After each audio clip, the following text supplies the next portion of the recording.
जब से छत्तीसगढ़ में आई है, छत्तीसगढ़ की दुर्दशा उसी दिन से शुरू हो गई।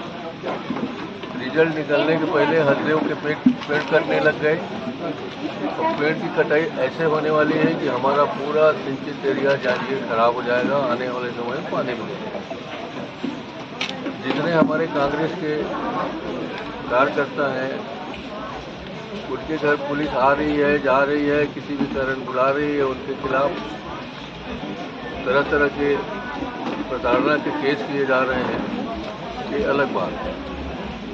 सामाजिक जो परिस्थितियां ऐसी बदल रही हैं कि बाप बेटे की हत्या कर रहा है और बेटा बाप की हत्या कर रहा है और पत्नी और प्रेमी मिलकर पति का हत्या कर रहा है।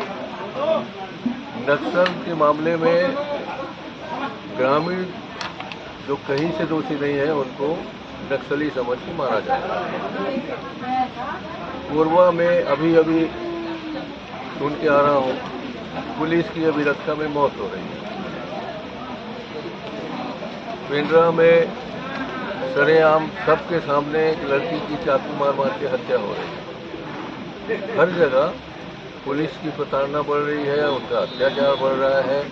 और ग्रामीण क्षेत्रों में पूछिए तो हर पंचायत में जाकर, हर सरपंच के पास जाकर भ्रष्टाचार को बढ़ावा देने की कार्रवाई शुरू हो गई है।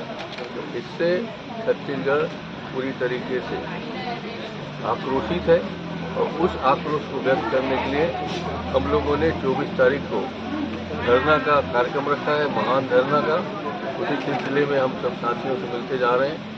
ज़्यादा से ज़्यादा लोग लेके पहुँचेंगे और इस तरह अगर हम लोग दबाव नहीं बनाएंगे तो आने वाले दिन में छत्तीसगढ़ का क्या हाल होगा ये सोच नहीं सकते आप।